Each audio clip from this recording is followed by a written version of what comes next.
look, and Chipper knows this more than anybody. Why did the Braves and Mets get so heated in the early 2000s? Because John Rocker. If John Rocker was doing exactly what Tennessee did against at the end of the regional, it's the same thing. People lashed out at him saying he wrote his own biography. Go away. Time to check in using the convenient Breeze app and check out. What are you waiting for? Book today at flybreeze.com. That's flybreeze.com. Breeze Airways. Seriously nice. WZZN, Union Grove, Huntsville, Alabama. Your home of the Crimson Tide Sports Network. Time to snap your tickets up now. Vivid Seats has great deals on great seats and the only rewards program in the game. It's no wonder they're the official ticketing partner of ESPN. So don't wait. Head to vividseats.com or download the app and lock in those game days. Need assistance with door and window projects? The Home Depot can help. From inspiration and materials to ordering and installation, our free millwork virtual apron service can get you moving and doing. Plus, we speak Spanish too. Our associates can help you tackle complex jobs without you leaving the job site, saving you time and money. Call us at 1-833-HD-APRON or visit homedepot.com/MBA. The Home Depot, how doers get more done.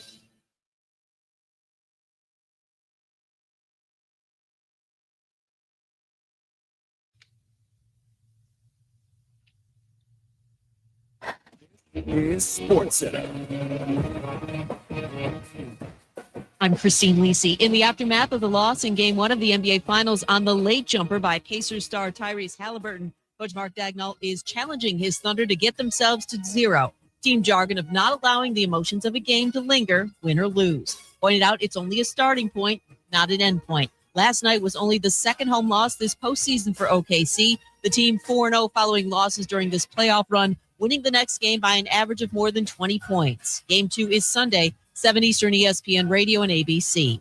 NBA Commissioner Adam Silver says owners will discuss expansion at next month's Board of Governors meeting and believes they will recommend the topic to be formally explored. NFL, a day after agreeing to a one-year deal, quarterback Aaron Rodgers planning to fly to Pittsburgh today to join the Steelers ahead of next week's mandatory minicamp.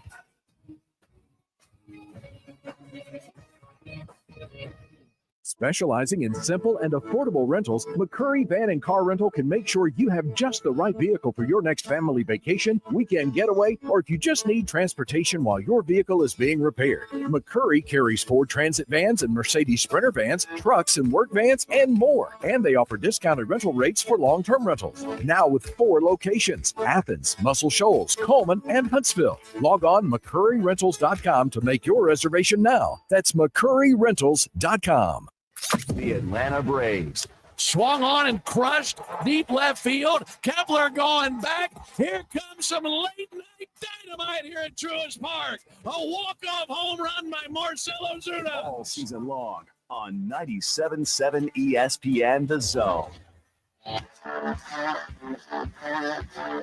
Joe Hunk. John Abraham. 256-576-4977. Welcome to the Blitz. Hello and welcome in to an exciting edition of the Blitz. John Abraham, Joe Hunk here on a Friday in no man's land, pending that new name.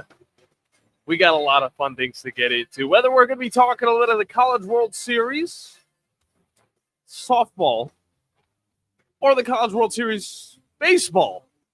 On top of that, a little bit more NHL conversation, hopping over to the NBA possibly. I don't really know if I want to or not, the way that game went last night. On top of that, some news in the NFL dropping for us as well. You guys are able to join in on the conversation, 256-576-97.7, the number to get in. And we say good morning to you, Steven, as he's hopping in on the chat over on WZZN TV. Joe, I would be, I think I would be dumb if I didn't start with the biggest story in sports. Here's what I really want to see is I really want to see where you're about to go with this, because I feel like, and I'm not landmining because I want to see where you're going to go. I feel like we're at an intersection and there's 4 possible roads that you could take once you get here. And I feel like you always go for the worst one. Well, before I say so that's the reason why I'm like, I want to see how this is about to go. You can trust me, Joe. You can trust me. I mean, I'll throw out the story that'll get this thing off and rolling the right way. Okay, you can trust me the same way that we trust Fleming Roofing and Restoration to keep our house very comfortable, very nice. That's right. Those are the guys you need to talk to about all of your roofing needs. If you're having any roofing problems, make sure you look them up online at FlemingHSV.com. Fill out your free quote today, and remember that Fleming always shows up. Am I going to talk about the softball last night? Not yet. How about the previewing of Super Regionals that's going to be going on tonight? Not just yet. We'll have Drew DeArmond from Talkin Ball. He'll help us out with that conversation just a little bit more. Am I going to talk about Aaron Rodgers in his new home? I really don't wanna, but I also would love to poke some more fun at the Pittsburgh Steelers. I'm not going to do that either. The first thing that I'm going to do, because it was the liner leading up to this show. Okay. Now I trust you. Is the Atlanta Braves and their consistent resilience to losing these games. Completely swept by the Diamondbacks. Not even a chance. You thought whenever they were up 6-0, that this game was going to be all said and done. It was 6-0 before I left the studio. Come on. I mean, it was. Me and you were watching this game. We're like, wow, the Braves are really doing well. Like, oh, look, I think the words I said to you and Steve, because Steve was sitting in here with us, was, oh, look at that. Braves are going to score all their runs in the series just in this one game. They didn't realize they could spread this out and try to win all 3 games. They're going to try to just win this one by scoring 50 runs today. No, they spread out our hopes, though, and they totally slammed them into the ground as, the Braves got up to a pretty quick lead yesterday morning, afternoon, noon, whatever. Well, no, it was yesterday morning because, I left here, and I think I left here at 12, and they were up 6-0. They were off and rolling. Yeah. And they had that lead going into the top of the 4th. And then it started kind of going downhill. Some runs coming in from the Diamondbacks, 3 to be specific. But, a lot of people at that moment who have seen the Braves throughout this season would probably think, oh, here's where it all goes downhill. Well, they stopped it at 3 runs. Then the Braves started scoring again. They got 1 in the bottom of the 5th. They got 2 in the bottom of the 6th. And then silent in the 7th. And now we're just thinking, wow, the Braves have a pretty sizable lead. I think they're going to be able to take this thing and roll with it.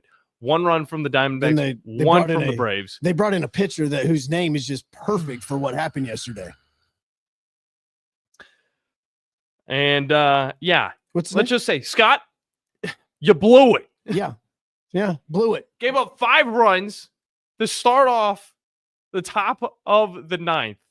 And it didn't get any better because once that amazing video goes on the board and Iglesias comes onto the mound, everybody's thinking, we have our savior. No, we don't.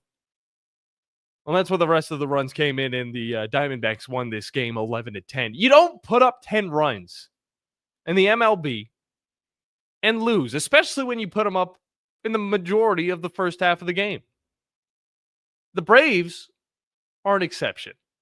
And I hate to have to say this because there's guys in Colorado right now that aren't even talking about their baseball team because they are that abysmal. Oh, no, they're talking about Broncos. They maybe talked about them a little bit just because I think they won their first series of the year. And I hate it too because with Jordan playing for this team, I pay attention to him and I'm just going, God, it sucks watching him go through this with them just because it's a very bad baseball team that is not showing any sort of progression, even in their minor league system. Yeah, and you're talking about the Rockies. And right? I am talking about the Rockies, yes.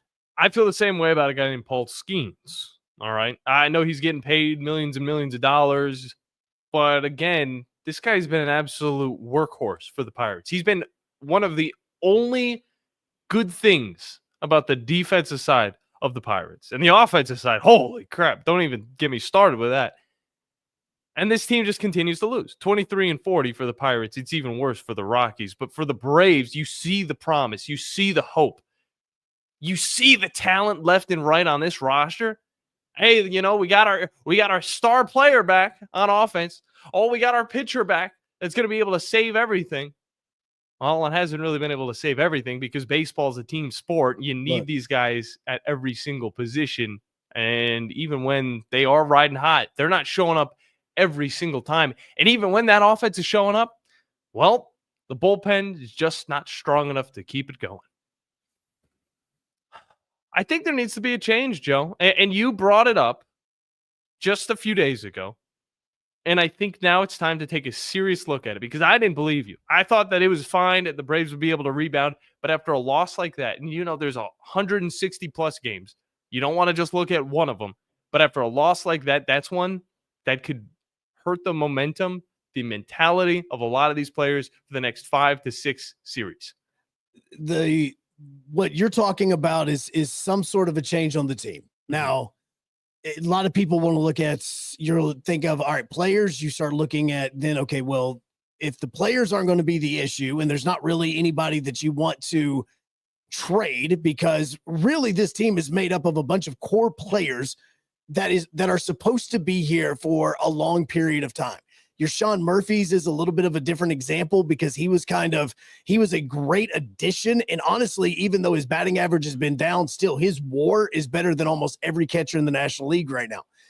The problem is you have Riley, you have Acuna, you even have Harris in center field. You obviously have invested a lot in Matt Olson. So none of those guys are ones that you would want to trade because you want them to be here for the next few years. Ozzy Albies right now still is not showing any value that you could get something good in return for him that would help you out.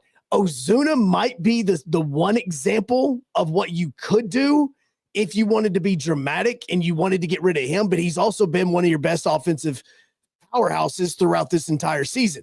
So you don't want to really look at the changes on the field as far as your major players are concerned and quote unquote blow this up. That's when it goes to your manager, because it is, what day is this? June 6th? Yeah. June 6th. There is still enough time in the season that a change can happen and a team can rebound. It has happened. You have seen it. This is how interim managers get their interim tags taken off. You have seen, matter of fact, I want to say, if you look at the 03 Marlins, I want to say the 03 Marlins fired their manager and they brought in literally like a 80-year-old man and eventually turned this around and won the World Series. So it is not something that cannot happen in history and has never happened in history. But unfortunately for Snitker, and I know that there's a lot of guys that love him. And I know that he has basically been there through the minor league system and in the minor league system to see a lot of these guys grow up as major league players and grow up through the minor league system. Now you're getting to a point, though, where a change is going to be needed. And look, I still see this team as a team that can make the playoffs. I still see that. Problem is you've got two massive holes. Middle of your infield, back end of your bullpen. We saw that last night. I've said this repeatedly on the air numerous times. Those two things need to be fixed. As much as the city of Huntsville and the Atlanta Braves fan base loves the fact that Kimbrel got called up immediately following the game. It's awesome. And he is going to be coming in as most likely going to be the new closer for the Braves. Thank God. You're going to get welcome to the jungle again, all that. This is a short-term fix. Kimbrel is not the option for the Atlanta Braves at the closer position. His velo over the last 4 or 5 years has dropped significantly. It's not like 2021 when it dropped down massively. No. He has picked it up a little bit, but he is still not to the place in which he was when he was the best closer in baseball. He is going to be, and he can be, a tremendous setup man.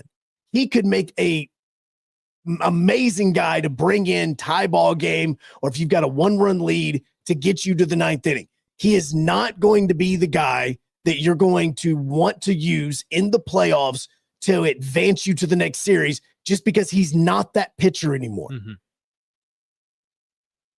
The Braves need a closer. They absolutely need a closer. That's one issue.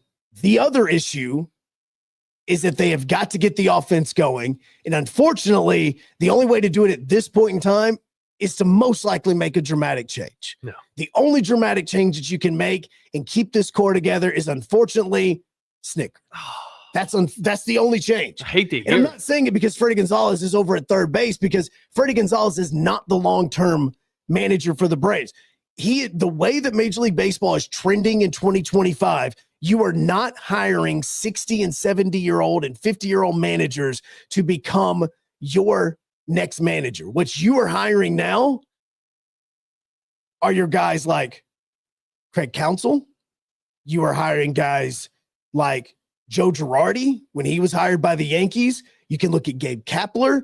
You are hiring guys that have basically walked off the baseball field and walked off the diamond in the last 2 and 3 years, 4 years, and they are becoming managers almost instantaneously. They're able to connect with the players because they are one of the players. They're able to get the most out of them. Aaron Boone is another example as well. You can look through now and see that the trend is to go to former players that are there, that are going to be guys that can connect, and sometimes even a former teammate could be what this is. Yeah. So Freddie Gonzalez is not the answer. Again, we're closer to Chipper Jones being the next manager of the Braves than we are. Do I think that's the option? No, I do not. But that is where you're looking at with the Braves. This is something, and this is so asinine to think about, because as a Braves fan, outside of Freddie Gonzalez getting fired the first time, you have never been in this situation over the course of the last 30 or almost 40 years. Because this has been Bobby Cox, Freddie Gonzalez, Brian Snicker. This was the three managers that you've had. It's very similar to like the Pittsburgh Steelers, even though you mentioned them a second ago with Mike Tomlin. This team doesn't make changes like this unless it has to make a dramatic one. That's kind of where we are right now, because you have the talent with Chris Sale pitching like he has over the last 4 or 5 games, with the way that Strider can be as he's continuing to get back into this. You need something new to take place in that locker room so that you can get this back on the right track. No doubt. And unfortunately, now you're going to the West Coast and your game's going to be at 9:00 and barely nobody's going to be watching you whatsoever anyway. So it's a great time for you to get your crap together. That's Friday night. I might stay up a little bit late to watch this team. I'll stay up I'll stay up and watch it just because I'll be also watching other things. No. But this is now in one of these, you went up to like DEFCON 4. Like, it's one of those because you have the talent. This is a playoff team. Would you say DEFCON 4? Would you truly say DEFCON 4 at this point in the season? There's still enough time for this team to turn it around. The record, honestly, not terrible. Thinking about how they started in the stretch that they've been in this last 3 weeks, do you really think DEFCON 4 is the right number to put down on it? Is there a number above that? DEFCON 5. I mean, is DEFCON that's like nuclear warfare. Is it? What is it? We're at the doomsday clock has ticked now, and we're at like 11:59. Oh, yeah. Like, you know that? Like, we're talking You about. think it's that far? You think there's no way to turn back and say, "Hey, Kim Jong Un, it's okay, man"? No, not at this point. No, not at this point. And here's the reason: this team is too talented to be playing this bad. 11 games back from the lead, Right. Over in the National League. Look, this is Indianapolis Colts playing without Peyton Manning and getting the number 1 overall pick in the next year, being like one of the best teams in the NFL. Like, you have way too much talent on this field for you to be playing this badly. Now, if this continues and you want to stick with Snicker, then trade Chris Sale. He's pitching too well right now that you can get back young talent and send them to a playoff team where they can utilize it. Trade him. Trade Ozuna. Like, if you're going to trade the guys, obviously don't touch your core. Also, don't pick up your club option on Ozzy Albies. But don't touch your core and then try to make a trade where you can bring in younger talent that's going to be able to help you next season if you want to continue down this path. Mm-hmm. Because right now, this team is way too good. They have way too many all-stars on this team to be playing as bad as what they are. This is something that now you have to look at a dramatic change in the voice. This is if you have not watched The Comeback, which is on Netflix, is about the 2004 Boston Red Sox coming back against the Yankees. Okay. I'm going down the Red Sox rabbit hole right now. ADHD. They were talking about the trade for Nomar, trading Nomar away. And it was going one of two directions. They either trade Nomar away, which they did, and they missed the playoffs entirely because they just traded the face of the organization, and then literally everybody in the front office, as well as Terry Francona, gets fired, or you trade him away and getting the cancer out of the locker room then changes the way that your team plays. We know which one happened. I think it's interesting. Of course, the chat starting to boom. Hi, Eric. How you doing, man? Tara, good morning to you. Matthew, what's up, brother? But Steven, he also threw in there the Phillies back in 2022. And this is interesting because we were just talking about this guy the other day on part 1 of our Cover 5, where we got into players or coaches that got fired, and it surprised everybody. Well, I was talking about Joe Girardi whenever he was with the Yankees. Mm-hmm. When he was with the Phillies, that's a different story. A change needed to happen for that team because similar to the Braves, very talented team. By the way, that season, Joe Girardi was fired on June 3rd. You just had that information in your eye. I'm telling you that. And that's where that clock, you're right. Maybe that clock is starting. Maybe that is like in the next few days. Maybe we do see a change that comes into the higher echelon of the Braves. I believe, and again, this is in my head because of, again, watching this documentary that I'm watching. Mm-hmm. When the trade for Nomar took place for the Boston Red Sox, the Boston was in Minneapolis. The front office was still in Boston. It was a road trip that was taking place where, obviously the team wasn't walking around and you weren't seeing them on the field and all this. And then they made the decision to go ahead and trade him. The craziest part about this, and a total side note, is Doug Mankiewicz, who was a part of this trade and all the pieces that were moved along. He was playing for the Twins that day.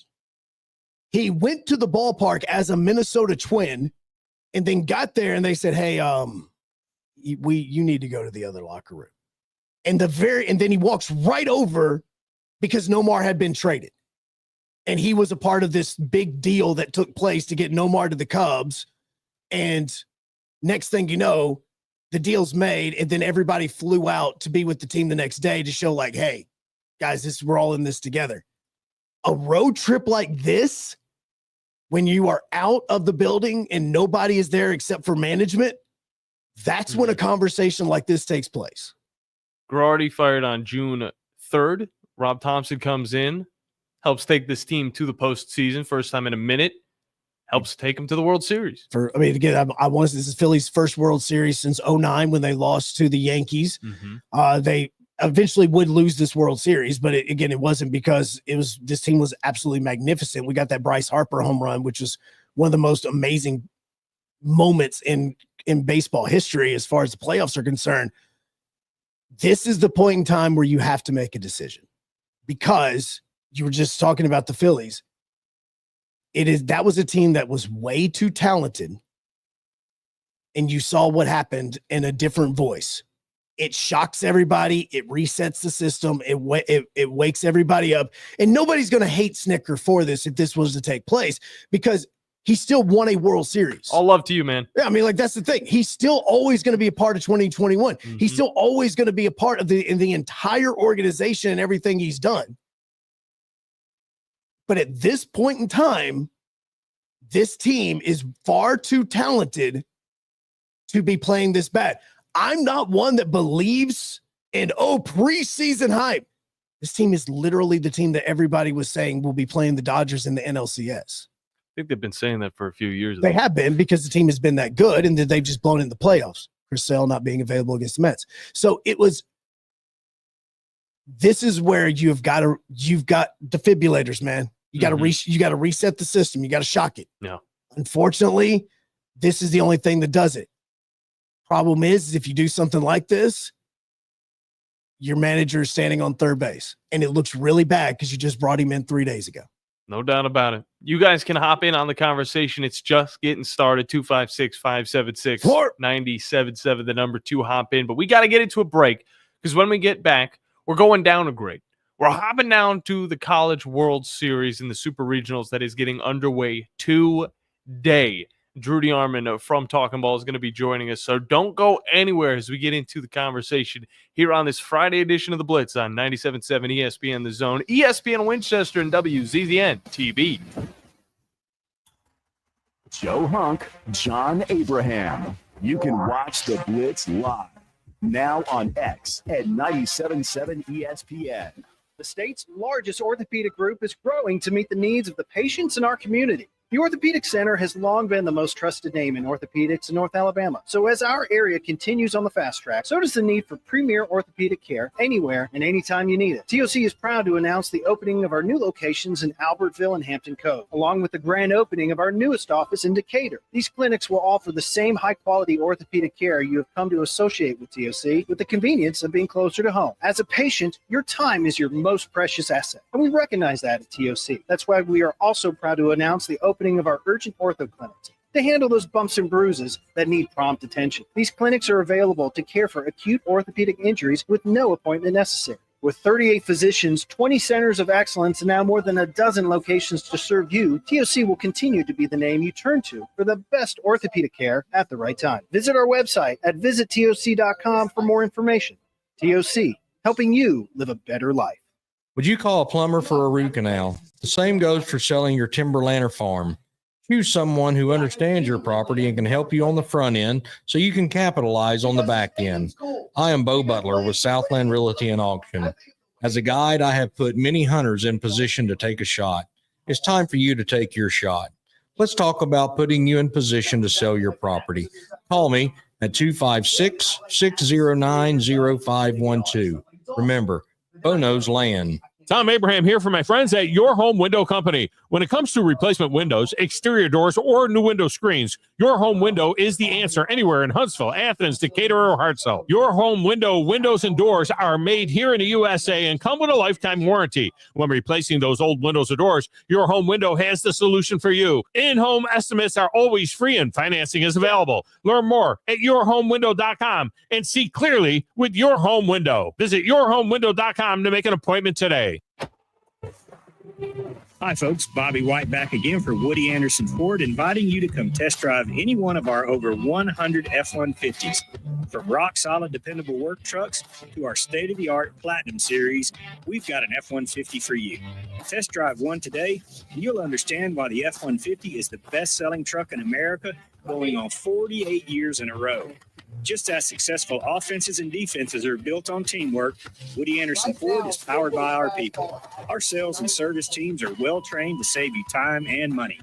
And because we want your business again and again, no one will work harder to earn it. Our mobile service teams come to your home or business for oil changes, brake work, tire rotations, and more.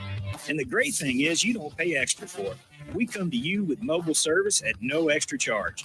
Proud to be local, family-owned, and at your service for over 62 years. Woody Anderson Ford, Alabama's F-150 Superstore.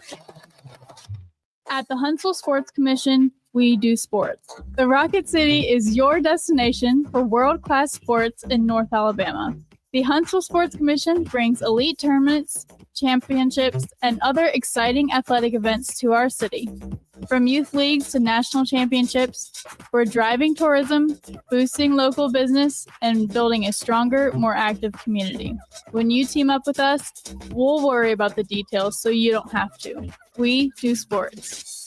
Your Fox 54 weather brought to you by Tellini's Italiano.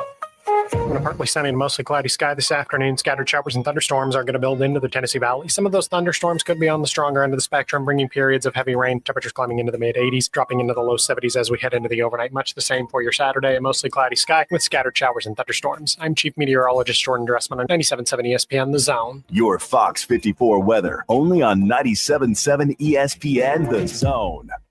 The Tom Abraham Show. Weekdays beginning at noon on 97.7 ESPN The Zone and WZZN TV.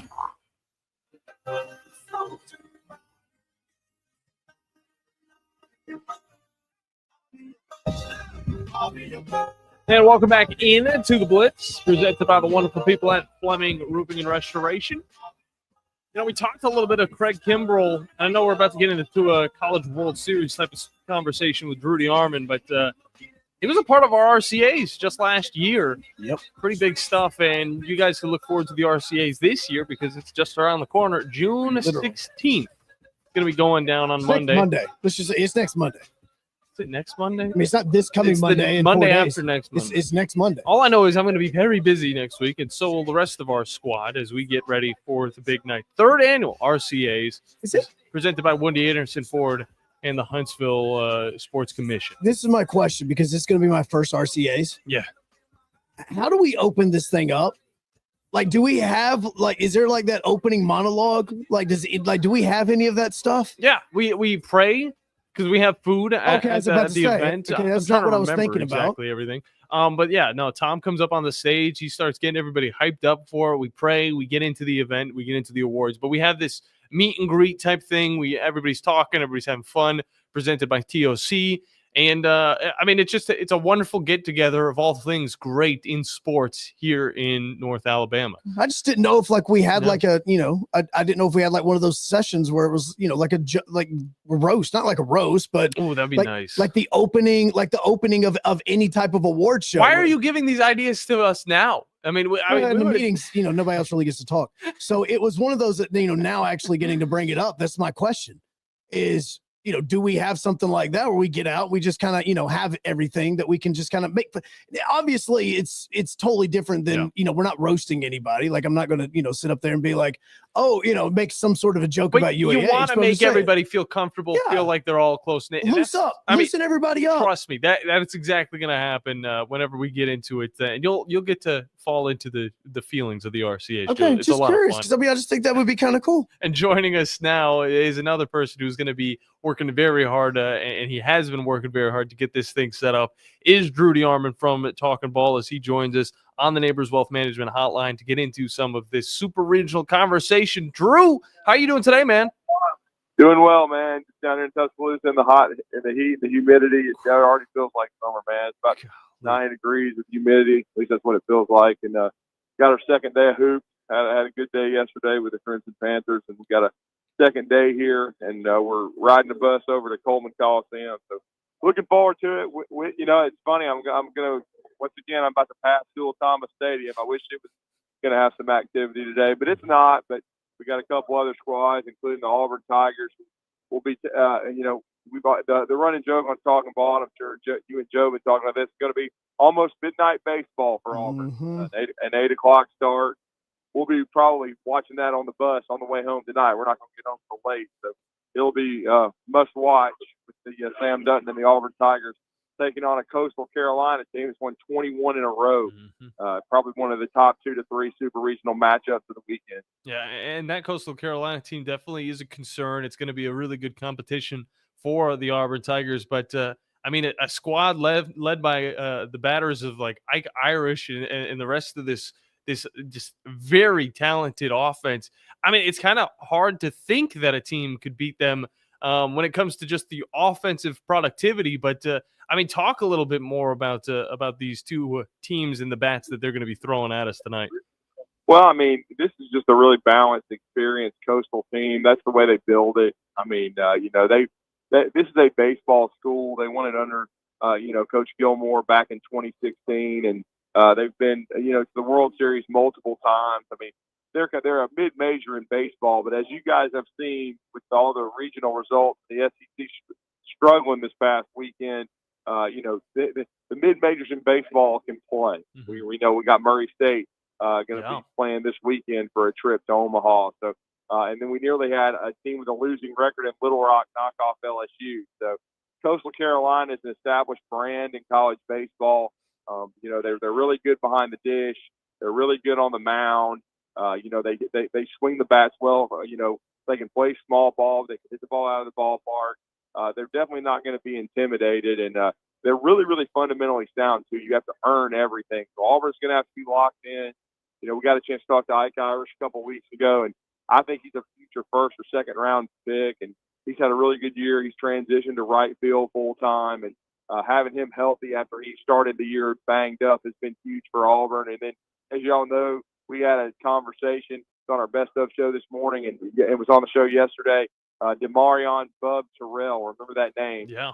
He's a freshman that's had a huge impact. 8 for 11 in the regionals last week. As he told us, he said, I've never been so nervous in my first at bat. He goes, I was basically shaking in the batter's box, but he barreled one up, got a base hit, calmed down, and then was in a zone the rest of the weekend and went 4 for 5 against NC State. And it's going to take that kind of hitting against Coastal, because they're not going to give you anything. So the keys are going to be don't make mistakes, 2 out hits.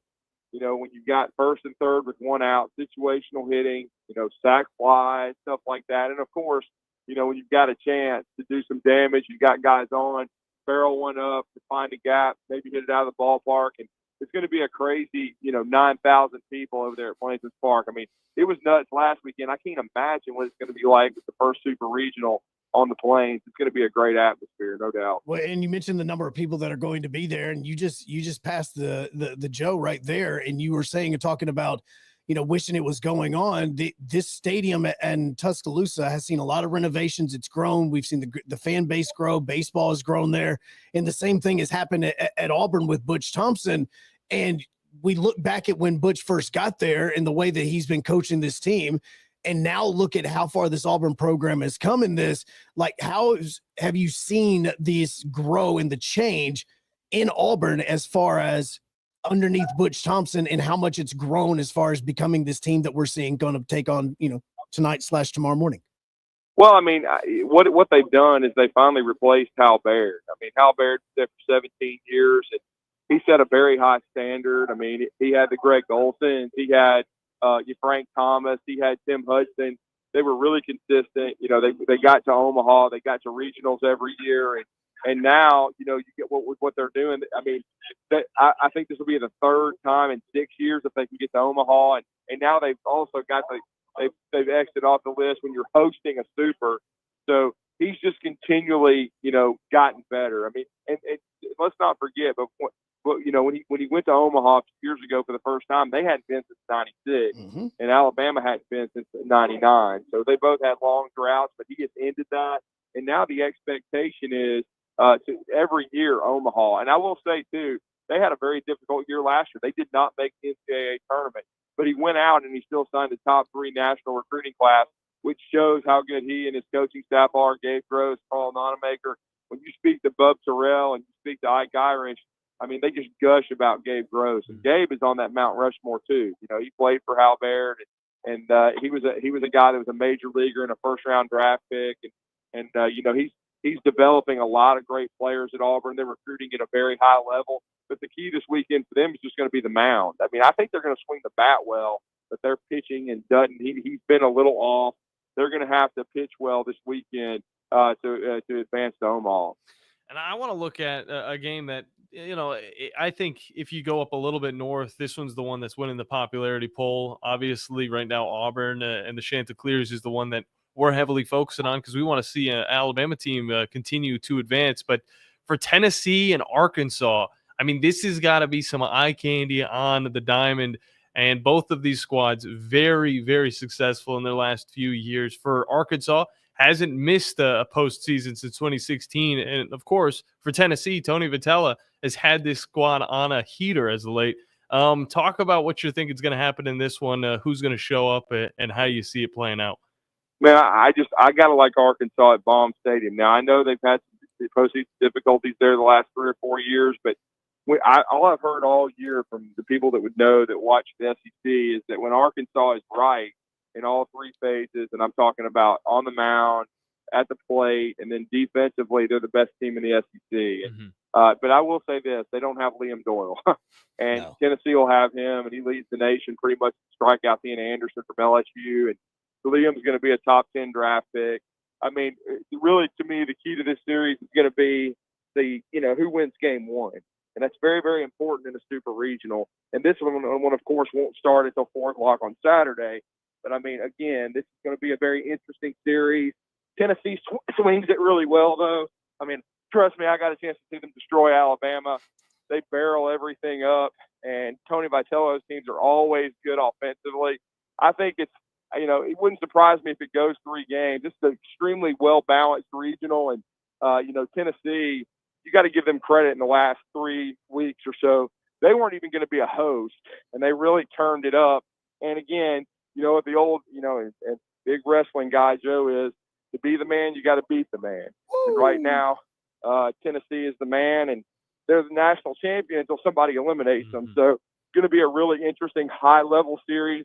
And I would agree with you guys. I think, when you look at Auburn and Coastal and then Tennessee and Arkansas, it's probably 2 of the top 3 super matchups. Yeah.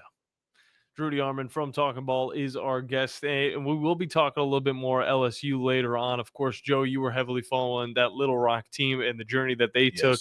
But I do want to see your opinions, Drew, on some of these out of SEC squads. I mean, the West Virginias, the Florida States. Which one of these teams do you think is going to push forward past the Super Regionals and make their appearance into the World Series? Well, Florida State's a very interesting one. I know they'll be on the road at Oregon State, but Jamie Arnold is a future first-round draft pick on the mound.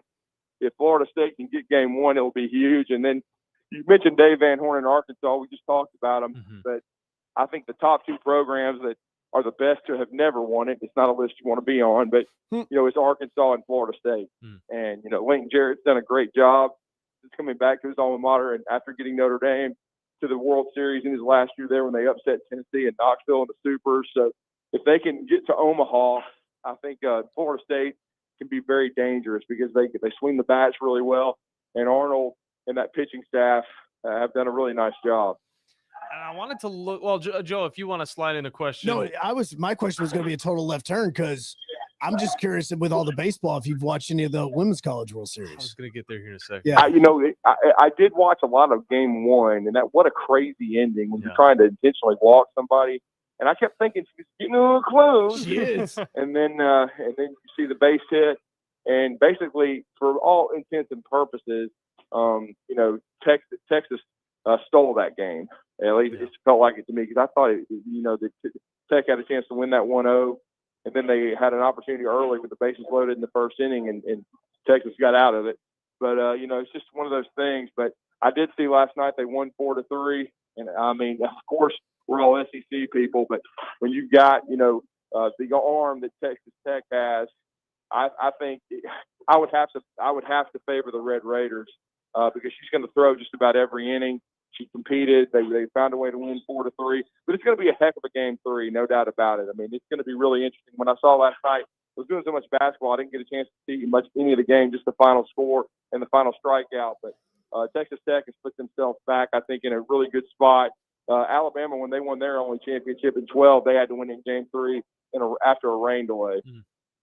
And it was just as crazy as game 1. I'll say that. You'll have to watch the replay on it. It's wild how competitive both of these teams can be. And for Texas Tech, it was a big win that pushed them forward. We'll have more conversation on that as well. But the last matchup I kind of want to look at within the Super Regionals is one where history is bound to be made. And that's going to be the Duke versus Murray State matchup. Duke hasn't been to the World Series since 1961. Oh, Murray State has never been there.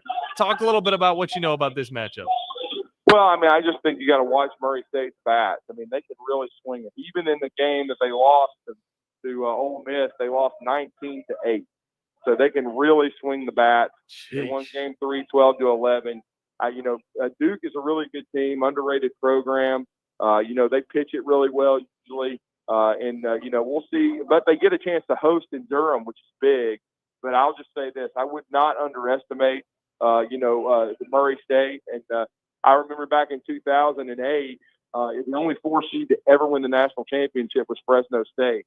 But, of course, the underlying story with them was they had a lot of future pro guys, but they had been injured and didn't get healthy until the postseason. But, Murray State can really swing it. I really didn't think they were going to have much of a chance. They went to Game 7 against Ole Miss, and then they jump out and they're up 12-3. Now, we know the comeback Ole Miss made. So, I wonder if Murray State has enough pitching. But I'll just say, if you can swing the bats and score runs early and kind of take the crowd out over there in Durham, then I think they got a pretty good shot. And what a story it would be if the Murray State Racers get to Omaha. The only thing I wish is I could have predicted the future and put like $100 on it, and reap the benefits from Vegas. Oh, there's a lot of things you could think about as well. I mean, to think that they would have 8+ runs in every single one of those regional matchups is also something that probably bring in a big chunk of change. But Drew, appreciate your time, man. Know you're really busy. You've been busy all week long, and of course, we got the RCAs coming up, man. Just leave us with something before you get back to the basketball. Yeah, we're looking forward to the Rocket City Awards to honor a lot of these young people in our community. I mean, it's going to be a great evening on Monday the 16th, and so many deserving athletes and teams. Actually, there's so many, it's hard to whittle it down at times, and we certainly are looking forward to that over at Mars City Music Hall, our 3rd annual event. It's going to be a really great night. Please, go to 977ESPN.com and you can find the link to the tickets if you want to come be a part of it. Hey, a little birdie told me we might even have a drum line. So it's going to be loud and proud for this 3rd annual event. Looking forward to that. Looking forward to the college baseball this weekend. And we'll have another full day of basketball over here in Tuscaloosa. The Crimson Panthers are about to take the court at 10 a.m. against the Fairhope Pirates, who were a Final Four team last year. So looking forward to that, and looking forward to, being back with our listeners on Monday. Yes, sir. Enjoy it, man. It's going to be a lot of fun. Thank you, guys. Great stuff. As always, Drew DeArmond talking ball. You can catch him weekdays from 7 to 9 leading up to our show, of course. And he covered quite a bit of the fun stuff, but there is still so much more to get into when it comes to these super regionals, Joe. And we're going to do just that as we continue on with the Blitz. Open lines all the way throughout the end. 256-576-97.7 here on the Blitz on 97.7 ESPN The Zone, ESPN Winchester, and WZZN TV. This is the Blitz with Joe Hunk and John Abraham. 256-576-4977. You've seen those beautiful epoxy floors in a garage or carport area and have probably wondered, how can I get that done? Well, the answer is Lifetime Epoxy Floors. Lifetime Epoxy Floors is an A-plus rated business with the Better Business Bureau and has been family-owned for over 14 years. They do both residential and commercial applications and get most jobs done in a day. Lifetime Epoxy Floors' motto is, we love what we do, and it shows. Visit LifetimeEpoxyFloors.com to schedule a free estimate today and check them out on Facebook. Where's the best place for sports? What about the best place for wings? If you answered Jefferson's for both, you're right. Jefferson's is also a great place for value. Every Monday, kids eat free with the purchase of an adult meal, and teachers bring your teacher ID, and you eat free every first Tuesday of the month up to $15. And Owens Crossroads, Jefferson's will be opening a new location at 326 Sutton Road very soon. Jefferson's, best place for sports, best place for wings. Hampton Cove, and soon in Owens Crossroads. You've got to experience Toyotathon at Bill Penny Toyota. They've got the selection with over 700 new Toyotas to choose from. And they've got the extras with Bill Penny perks and a 10-year unlimited warranty. So get on over to Bill Penny Toyota today and experience Toyotathon. Bill Penny Toyota in Huntsville and online at BillPennyToyota.com. Bill Penny's Toyota 10-year unlimited warranty is valid through the 10th year of ownership. Valid on new vehicles only. See dealer for details. When you call most roofing companies, all you'll hear is, you need a new roof. Not when you call Fleming. At Fleming Roofing and Restoration, we're focused on your needs, whether it's an easy repair or a full roof replacement. Folks around here have trusted Fleming since 1965 for all their residential and commercial roofing needs. And as the area's storm damage experts, Fleming knows all the ins and outs of the insurance claims process. Log on FlemingHSV.com to schedule your free estimate today. Fleming Roofing and Restoration. We show up. The Braves roll into the 2025 season with a singular focus. Bring home the division title and remind the league what Atlanta is all about. Swung on, driven to left center field and deep. That baby's out of here. Austin Riley. Trio to Olsen, and he powers one. Deep right center field to the wall. It's gonna fly. It's a home run. Back-to-back homers. 97.7 ESPN The Zone. By now, you know about Eagle Masonry and Insulation, and maybe you know that Eagle also does landscaping and dirt work. But how about after paint work? Shower doors, shelving, and mirrors, all taken care of by Eagle, the same Eagle that takes care of all your masonry, insulation, and landscaping needs. Eagle brings the same level of expertise to all these disciplines, and they're ready to provide you with a free quote. The website is the same, insulatewitheagle.com, as is the phone number, 256-755-1556. Give them a call and see what Eagle can do for you. Eagle saves you time. Eagle saves you money.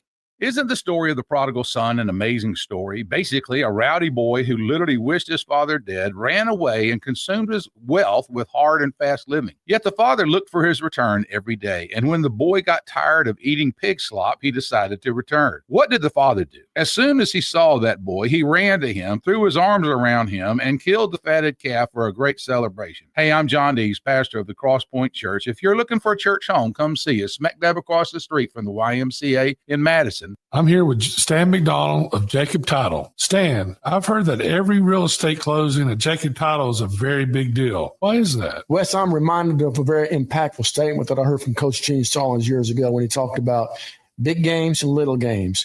He said he didn't like that comparison. He says, because try losing one of those little games. And if you ever do, it ends up being the biggest game all year long. Well, it's the same thing with real estate closings. Every game, every closing is a very big deal at Jacob Title. Because when it's your closing and your contract on the line, it's a very big deal, and we understand that at Jacob Title. So it sounds like whether your client is a first-time residential buyer or a multi-million-dollar investor, they can expect your A game. That's exactly right. As a matter of fact, when you bring your real estate closing to us at Jacob Title, we understand it's all about trust and confidence. And when Stan McDonald tells you that a chicken dips snuff, you can look under his wing for the box. And like Beebs likes to say, there's no doubt about it. Your Fox 54 weather, brought to you by Tellini's Italiano. Most of the rain comes to an end as we head into the overnight. Temperatures only dropping into the lower 70s. A mostly cloudy, overcast sky. Saturday afternoon, showers and thunderstorms are going to be possible. Some of those could be on the strong or marginally severe end of the spectrum. Temperatures climbing into the mid and upper 80s. I'm Chief Meteorologist Jordan Dressman on 97.7 ESPN, The Zone. Your Fox 54 weather, only on 97.7 ESPN, The Zone. Hold your block until the whistle blows. From SEC Media Days to the National Championship game. This was a great team win. We are 97.7 ESPN, The Zone. Let's rage. Here you were gonna come to me. Here you are, but you better choose carefully. Into the Blitz, John Abraham. You really made a face when that song hit, didn't you? No, I Yes, didn't. you did. I was upset that you stopped dancing before I could get the camera on you. Dude, song's legit. It's Katy Perry, man. It doesn't matter. Listen to the beat. It is a good beat. I have mixed feelings about Katy Perry, though. I've heard her sing live. Terrible. Not good. A lot of musicians are like that. But she is the one that I'm just like, I trusted you, Katy. And it was a long time ago. Who knows? She could have gotten better. I don't know. There's something sus about her. Kind of like what's going on. A lot of people believe that she's a child that we thought was murdered in the early 90s. What? You've never heard the theory about JonBenet Ramsey? No. Yes. I don't want to start this. That Katy Perry is JonBenet Ramsey. I don't want to get into this. I really don't want to get into it. Maybe I'm just against the conspiracy theories. No, that's why I'm not looking at all this stuff with Trump and Elon right now. I think it's asinine. Actually, I thought that was a fake tweet as well, by the way, until I actually went to Elon's account and went, oh, no, he really did say that. Golly. I thought it was something that somebody generated on AI, and I went, oh, wait, no, he actually wrote that. Well, it's good to be skeptical of everything, Joe. This is the reason why I always listen to conspiracy theories, because I want to hear the different ideas and avenues and all this other thing.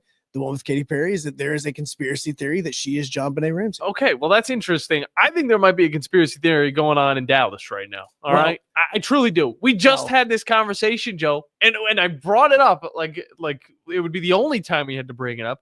But coach is getting fired just out of nowhere. Well, and I want to know a little bit more about this. So we've talked a lot about Brian Snitker. Coming up at 10 o'clock, I just found a list in the last 2 minutes of times that major league teams have fired their managers and turned the season around. We don't have like a song for that, though. Well, no, it's not like that kind of thing. I'm Do just we saying, create- this is an example. Do we make Steve create? We didn't make You're him do it the fired. first time. Yeah, no, we didn't make him do it the first time. You're fired, and But- then Yeah. Oh, look, we're better. So we have that coming up at 10 o'clock. But at the same time, you then have what's happening right now in Dallas, like this very second. It's a good team, too. As we were talking, remember, they made it to the Western Conference Finals. Golly. They made it. It started giving you PTSD of something from like a week ago. Mm-hmm. They make it to the Western Conference Finals, and the Dallas Stars have just fired their manager, and Pete DeBoer is out. Now, this one is very different than what we saw in New York, because I think everybody in Dallas understands why he was just fired. Not because he didn't coach well, not because of anything like that. It comes down to a decision that he made in the final game of the series when the Oilers were already up 3-1, and he replaced his goalie. And then afterwards, he was asked about it, and he says, look, man, he's going back to last season in the playoffs. He's like 1-6 against the Oilers. Like, I wasn't going to, he's like, I had to do something. Why didn't you start the game without him? I mean, seriously. No, and it's what's worse about this is that he called a timeout. A timeout was called, and Oettinger goes back, starts skating back towards the pipes. And he yells for him to come back. Why didn't you say this during the timeout? Golly. Like, why did you let him start skating? He was almost at the circle. Like, he was getting close. He was heading back to the crease, and then he gets called back, and the backup comes in. Like, you made him look like a fool at home in front of your fans, and then you also get blown out. Like, this was an absolute embarrassment. Not like the Knicks, where it's like, hey, guys, we can make it to the Eastern Conference Finals. How amazing is this? Again, I hate the Stars. I always hate the Stars. But the fact that you make that decision and then you literally go into the press conference and throw your goalie under the bus. It's that video from South Park where Cartman just gets thrown under the bus as it's driving down the, oh, crap, look at that. That is what he did. You don't throw your players under the bus. I mean, what on earth did you really think was going to happen? What do you think the reaction would have been if you are Kirby Smart and Beck has a bad game in the playoffs and he goes, I mean, he sucked so many times against Texas. I don't really understand why I didn't make a change earlier. Ugh. I kind of was, happy whenever why? That's a moment inside of a coach's mind where he knows he's done. Like, he's just done. Made a mistake. It's like if you're in a relationship and you call the girl that you're dating the girl that you used to date. It's just that instant feeling of, oh, this is over. That's exactly what Coach DeBoer was thinking. He goes, I didn't blame the loss at all on Jake tonight, but the reality is if you go back to last year's playoffs, he's lost 6 of 7 games to Edmonton, and we just gave up 2 goals on 2 shots in an elimination game. It's a team that hasn't been able to get it done, and that makes it easier to get rid of them. Second hour coming up next. Stars still suck. Go Hunk. John Abraham, 256-576-4977. This is the Blitz on 97.7 ESPN The Zone. This is Steve Moulton for Tellini's Italiano. Tellini's Italiano is located right in front of the Walmart, right off of University, behind the McDonald's. More or less catty corner from Topgolf. It's one of my favorite places to go to, and if you go there, you know what I'm talking about. If you haven't, you need to try the baked spaghetti, add a meatball. Also try the baked ziti with meat sauce, add sausage. You'll thank me. Save room for some pizzas and paninis as well. And don't forget about dessert as well. The best cheesecake I have had here in North Alabama is at Tellini's Italiano. Find out for yourself today. That's Tellini's Italiano, right off of University Drive in front of the Walmart. Located online at Tellinis.com. That's TELLINIS.com. Let's get some Tellini's tonight. When you call most roofing companies, all you'll hear is, you need a new roof. Not when you call Fleming. At Fleming Roofing and Restoration, we're focused on your needs, whether it's an easy repair or a full roof replacement. Folks around here have trusted Fleming since 1965 for all their residential and commercial roofing needs. And as the area's storm damage experts, Fleming knows all the ins and outs of the insurance claims process. Log on FlemingHSV.com to schedule your free estimate today. Fleming Roofing and Restoration. We show up. John Abraham here for the parts department at Bobcat of Huntsville. Not only do these guys carry genuine OEM Bobcat parts, they also have a full line of Marshalltown concrete supplies. On top of that, they have a wide selection of arborist tools and supplies on hand for you tree guys. Bobcat of Huntsville also has a full service department, and don't forget the sales and rental guys too. Come on down and visit the all-new Bobcat of Huntsville location in Madison on Highway 20 next to the Redstone Harley-Davidson. Would you call a plumber for a root canal? The same goes for selling your timberland or farm. Choose someone who understands your property and can help you on the front end so you can capitalize on the back end. I am Bo Butler with Southland Realty and Auction. As a guide, I have put many hunters in position to take a shot. It's time for you to take your shot. Let's talk about putting you in position to sell your property. Call me at 256-609-0512. Remember, Bo knows land. Isn't the story of the prodigal son an amazing story? Basically, a rowdy boy who literally wished his father dead, ran away and consumed his wealth with hard and fast living. Yet the father looked for his return every day. And when the boy got tired of eating pig slop, he decided to return. What did the father do? As soon as he saw that boy, he ran to him, threw his arms around him, and killed the fatted calf for a great celebration. Hey, I'm John Dees, pastor of the Cross Point Church. If you're looking for a church home, come see us, smack dab across the street from the YMCA in Madison. Where's the best place for sports? What about the best place for wings? If you answered Jefferson's for both, you're right.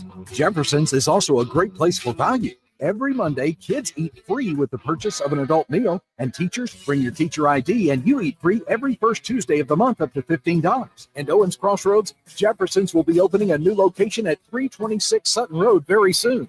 Jefferson's, best place for sports, best place for wings. Hampton Cove, and soon in Owens Crossroads. SportsMed is the official team physicians of the Rocket City Trash Pandas. And if the pros trust SportsMed, you can too. SportsMed provides every service you might need for complete orthopedic care, specializing in orthopedic surgery, sports medicine, joint replacement, spine surgery, neurosurgery, and podiatry. And they offer their own brace shop, in-house full-body MRI, physical therapy, walk-in clinic, and so much more. 4 locations and on the web at sportsmedalabama.com. This is Brent Musburger's VSiN Action Update on 97.7 ESPN The Zone. Drivers who switch to Progressive have an annual savings of nearly $750. Progressive.com. Game 1 of the Auburn Super Regional today. Coastal Carolina riding a 21-game winning streak at a nation-best 51 victories. Taking on the Auburn Tigers as a $1.20 underdog. Auburn minus 154, the money line, 11 flat, the total. Coastal Carolina will start Cameron Fluke. He's 7-1, 3.12 ERA. Samuel Dutton on the mound for the Tigers. He's 7-3 with a 3.84 earned run average. Atlanta Braves today open up a series at San Francisco. Braves $1.30 road favorite. Giants plus 110, 7.5 under the total. Mike Sennett, 97.7 ESPN The Zone. Log on today, 977ESPN.com.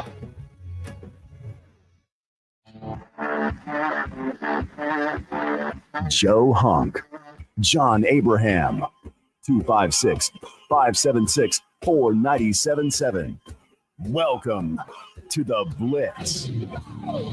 Second hour, final hour, best hour on 97.7 ESPN The Zone. Joe Hunk, John Abraham with you on this Friday.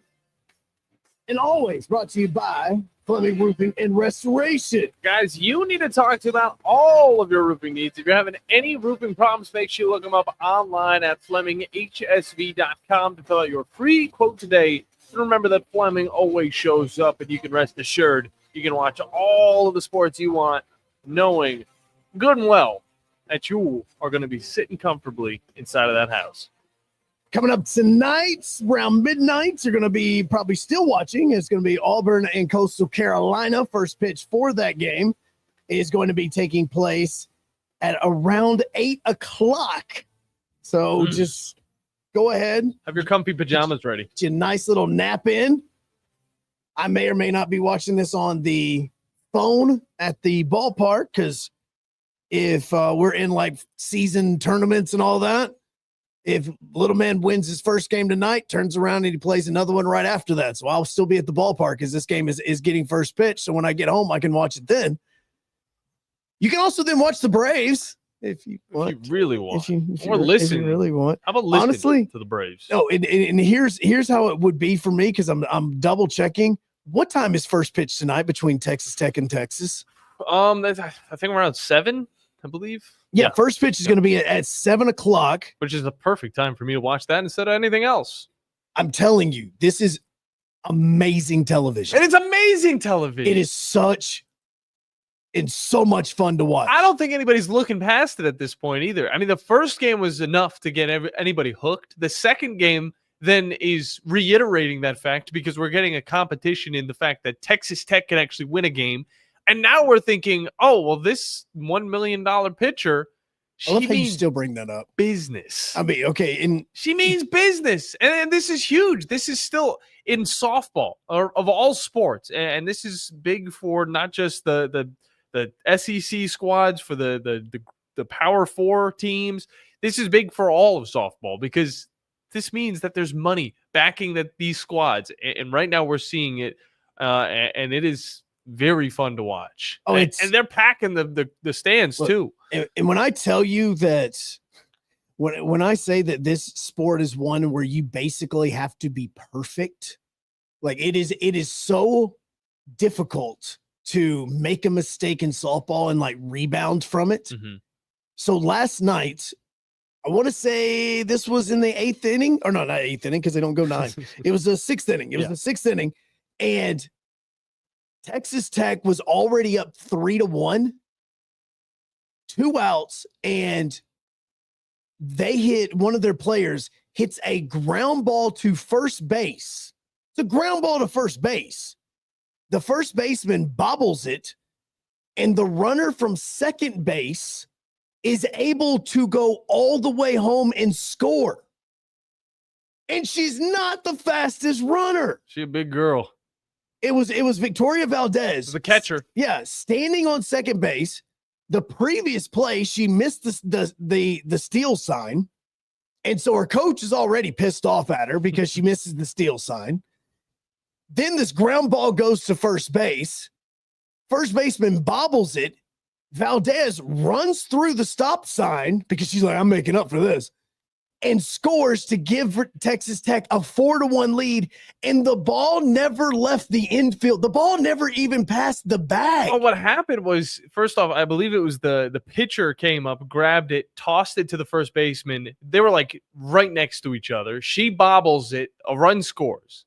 Then the next pitch, it goes wild. And that's whenever the other girl gets to home. And that's whenever it extends the lead to 4. But you're not wrong. I mean, 2 like mistakes that in any instance could possibly just be looked past in that moment gave 2 runs that if weren't scored, no, Texas would have won that game. Yeah, because Texas comes back in the top of the 7th inning and they scored 2 runs and they had the tying run at third base. Yeah. And they had an opportunity to win it. So this is a very intense series, and it's extremely fun to watch. First pitch is going to be at 7 o'clock. And you're also going to be able to listen to that on 97.7 ESPN, The Zone. And I think that it's one thing to say that the atmosphere is very potent for a championship game, but also to have guys like Patrick Mahomes in the attendance because, of course, Texas Tech grad.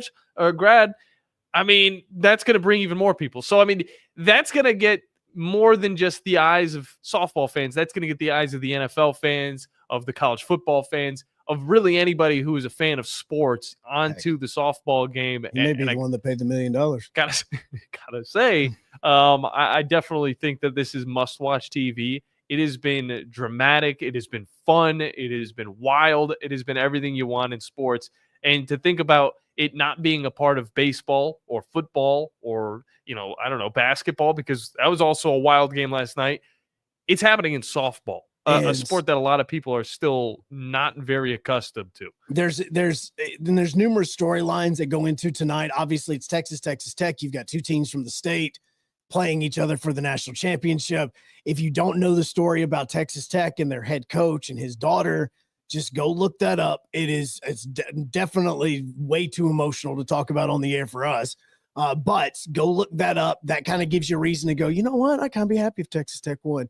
But then you turn around and you got Texas trying to win a national championship, and their biggest rival, who is normally the biggest dog in all of softball, is sitting at the house. Mm-hmm. And they could be the team that wins the national championship because Oklahoma isn't there. Yeah. You have that, obviously, the SEC ties as well. And it's crazy is television is so fun at certain times, but at the other times you look at it and you go, wait a second, this just doesn't look right. I don't know how they do this in certain games in certain stadiums, but their ability to make a softball field look like they are playing in a major league ballpark is absolutely crazy. And I don't mean like fans and all that. I'm talking about the size of the field. Because if you go to UAH and you look at just the size of a softball field, which is exactly what they're playing on and in Oklahoma City, I can sprint that in maybe 20. It is tiny. Maybe less. I would say less. I'm not that slow. So tiny. It's small.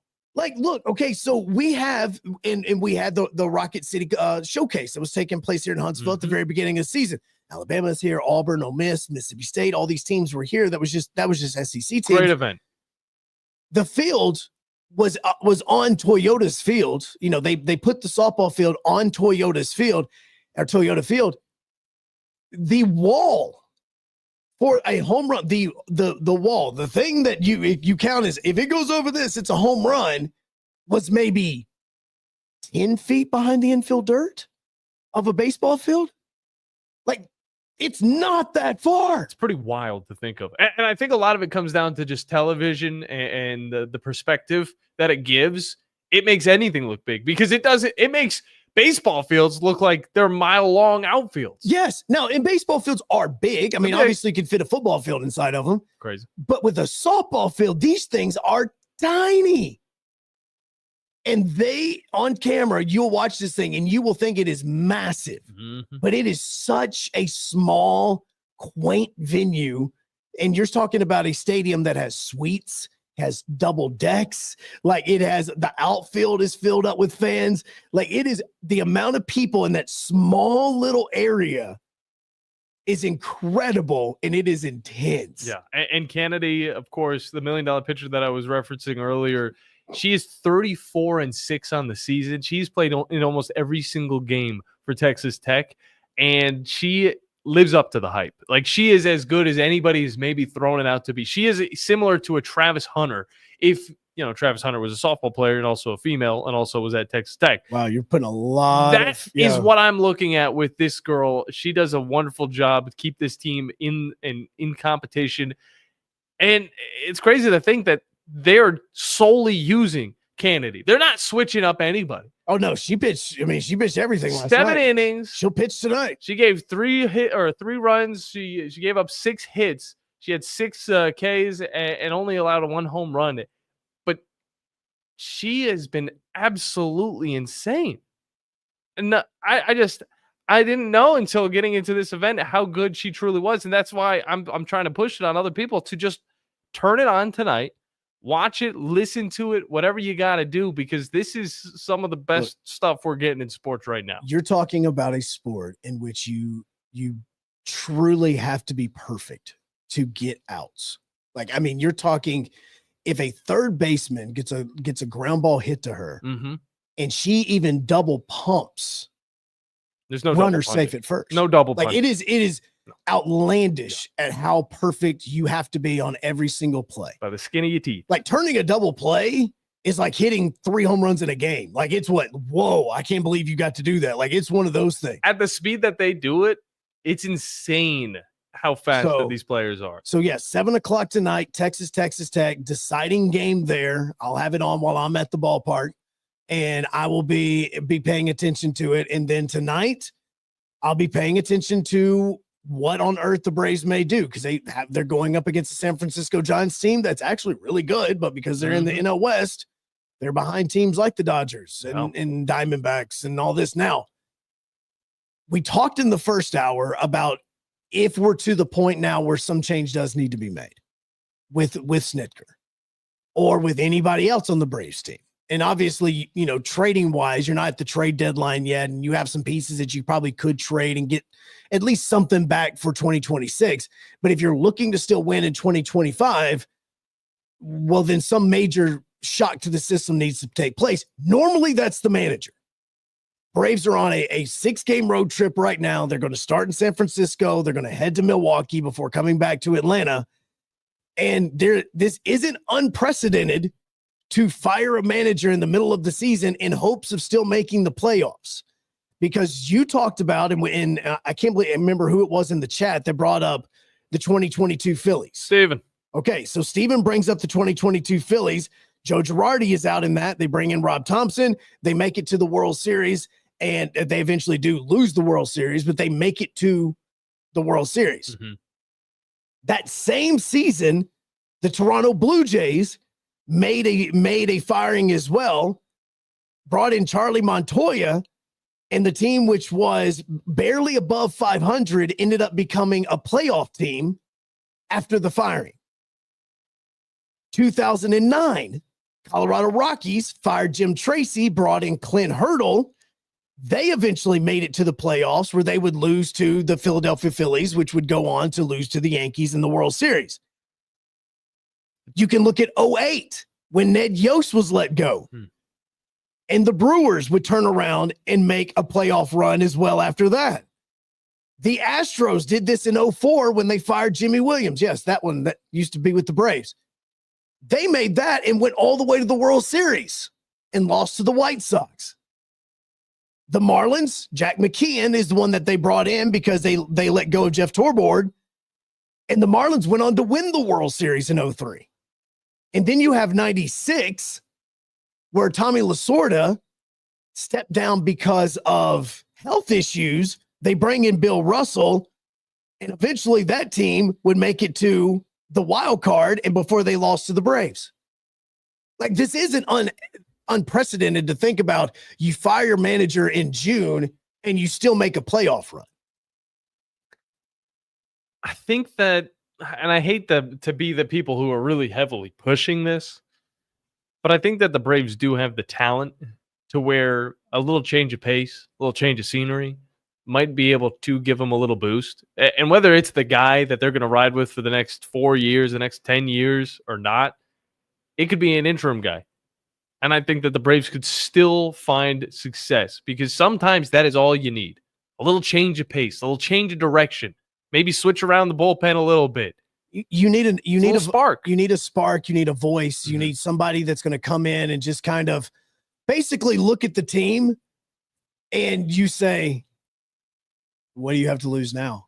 Like, why are you guys playing with any pressure whatsoever? Mm-hmm. You're 11 games back in the playoffs, or even in first place of the NL East.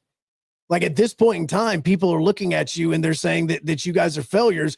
We had like a 75% empty stadium yesterday that we played in front of. Golly, it looked like Miami. I mean, it seriously did. It looked like you were watching an Oakland A's game, and it was Oakland A's and the Miami Marlins playing each other. You're in this situation, you're like, guys, just go play. Like, that's what you need, but you need to have that voice of reason in there. And unfortunately, I do not want him to be the manager, but yes, you do have Freddie Gonzalez that's already in the building. I want him to stay at third base. I would much rather this be anybody else but him. But then you're talking about looking down in Gwinnett. You're talking about making a lot of other changes. And so you got to figure out what those changes would be. But between Sean Murphy, Matt Olson, Austin Riley, Michael Harris, and even Marcell Ozuna, you have an offense that can produce. The problem is right now, Drake Baldwin and Ronald Acuna are your only two batters that are even batting over 300. And Acuna obviously has only played in 12 games. The Drake Baldwin part of this could be probably the biggest benefactor if you were to trade Marcell Ozuna, because then you use him as your DH and Sean Murphy can stay behind the plate and you can flip him whenever you need to be able to give a day, a quote unquote, a guy a rest on a day. The biggest issue, though, is you have got to secure the back end of that bullpen and you have got to figure out something at short. Those are your two biggest issues. 256-576-97.7 if you've got an answer for the Braves. There's a lot of questions. There's little answers. But I do want to hear what you guys have to say, and you guys can join in on the conversation because we're wide open this entire second hour of the Blitz. And speaking and continuing on with a little bit of the coaching changes, one other NHL team made a coaching change during the regular season last year. Didn't work out the way that they wanted with the interim head coach, but they find a new man going into 2025. And now I think that we might see a little spark. We'll talk about that and more as we keep going here on this Friday edition of the Blitz on 97.7 ESPN The Zone and WZZN TV.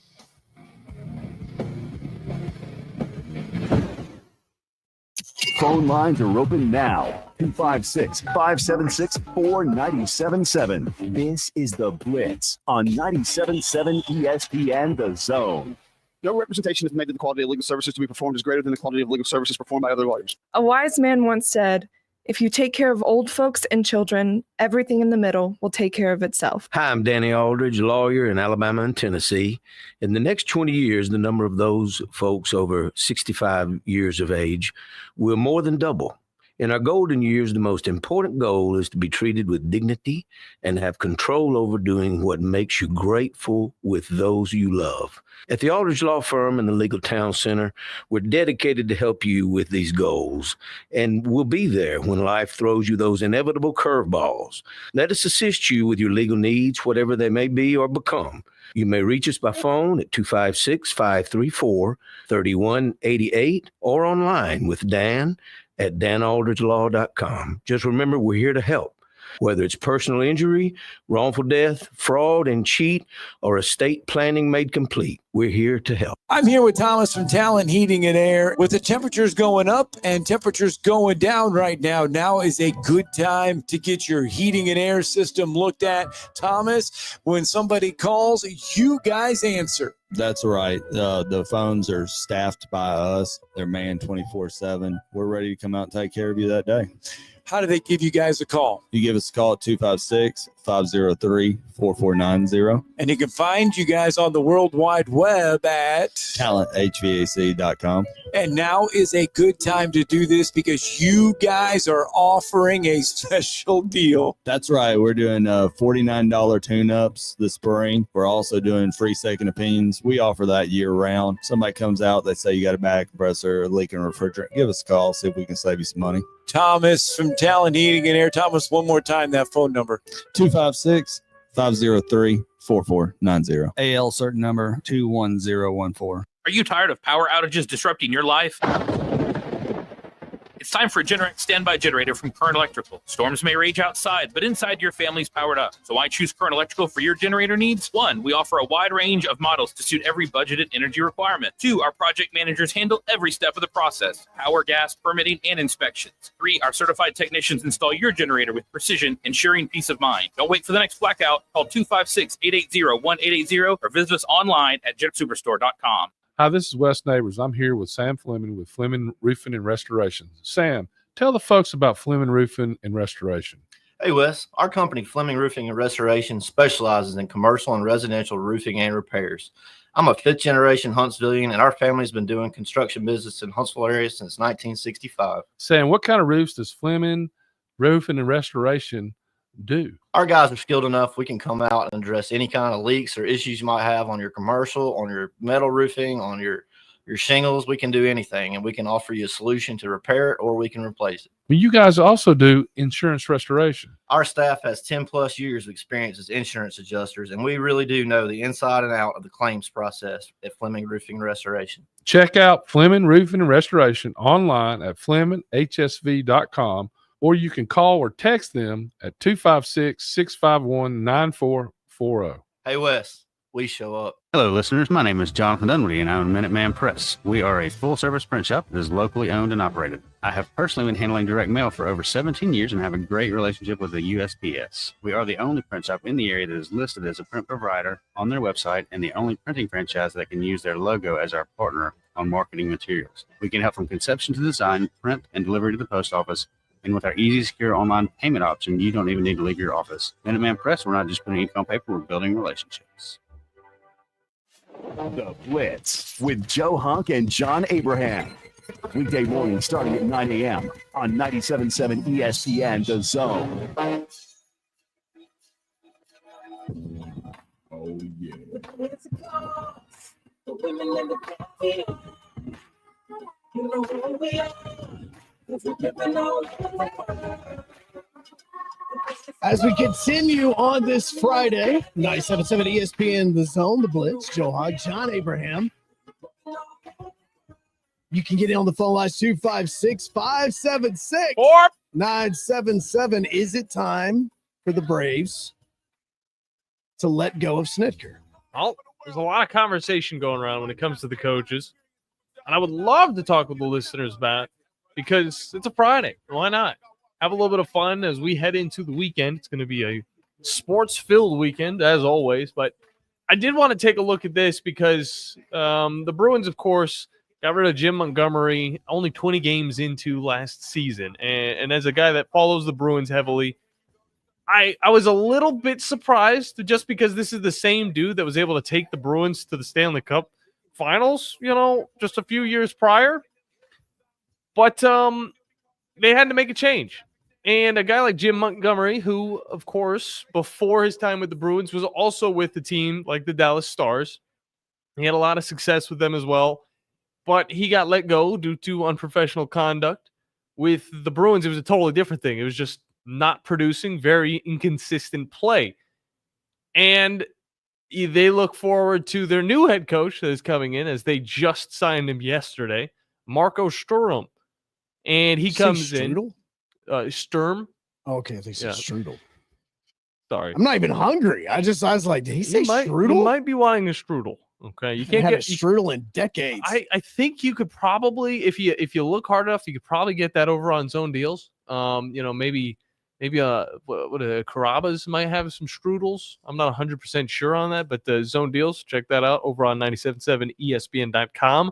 But Marco Sturm coming in, he has never been a head coach, but he played for the Bruins back in the day. And now it's just a fresh face that might be able to get the Bruins back on track. And we've been talking about the Braves and how they've kind of gotten off the rails. And it's time for a change. And when you look closer at this team, you're trying to figure out if it's going to come in the form of a playmaker. And the Braves got all the playmakers. Now you think about maybe getting some more to add on to that lineup or the bullpen. And even there, you're thinking, well, that's going to be a lot of money for maybe some uncertainty. So then you kind of take the layer back a little bit more. We get into a little bit of the coaching changes. And Joe, you continue to kind of bring up some names and who you think would be the right fit for it. And I hate that we're even having this conversation in the first place because, of course, this is a Braves team that has been hot just a few years back. And they still have that chance to be hot. Well, and again, once they left LA and San Diego and they left the state of California, which is they're going back there to the first time since the beginning of the season tonight. And it's looking just as bad. Oh, yeah, it's looking, well, actually, no, we were all hopeful. And, Profar. Yeah. So it was, you look at it and you say, okay, who would you hire? Like, that's always going to be a question of who would you hire? Now, this is not, by the way, the name that I'm eventually going to get to is not my own creation. It is a name that honestly, Steve Moulton and I were spitballing names yesterday, and he brought that up, and I thought, well, there's your answer. So the way that Major League Baseball is trending right now, you obviously want to get former players that have been, I say let go or have been playing, and it is one of those that is just like a guy that can connect with the team as it is now. Nothing against anybody in their 50s or 60s or anything along those lines. But we're talking about, these younger coaches that can come in and, talk this way. People forget that Dan Wilson at one point in time was a really good catcher. Like, that's the other part with it, with like Dan Wilson. So Dan Wilson is the manager of the Seattle Mariners. A lot of people forget, like, oh crap, well, Seattle sometimes isn't a team that we focus on. Dan Wilson was a part of that 95 Seattle Mariners team, that 96, 97 with Ken Griffey Jr., Jay Buhner, Randy Johnson, Edgar Martinez, Alex Cora, or no, Joey Cora, is it Tito Martinez? That was an A-Rod, that team. Like, he was the battery behind that. He was the one with the staff. So you look at former catchers, you can even talk, like, outside of somebody like a Ron Washington, who just somehow has that ability to connect with players. Yep. You are seeing your Mark Kotze's, your Alex Coras, your Rocco Baldelli's, your Aaron Boone's, your Kevin, like a lot of these guys that I just named, I remember seeing them playing in the major leagues in the last 5 or 10 years. Like, it's that recently. And that's just some of the American League coaches that we're talking about. When you can even turn around and look at some of the National League coaches as well, and you start looking at the way that these trends are going as well, as you start looking at the, guys like a Craig Counsell. You can mention that, Dave Martinez, when he played, Dave Roberts, obviously we know about his history. So you look at those, and then I start thinking, all right, well, who in Braves history would you start thinking of? We were talking about former players that could come in, because a lot of these players go back and coach for their former teams. Dave Roberts used to be an LA Dodger before he went to Boston. Then you start, I joke, Chipper Jones. Very polarizing. People would be paying attention. Don't think it would be the guy that I would go to. The one that would be really interesting is somebody, honestly, like Brian McCann. I would really see if he's interested, because that is a person that has been with the Yankees, with the Braves. You've seen him throughout baseball, very well respected. Catchers make amazing managers. That's one.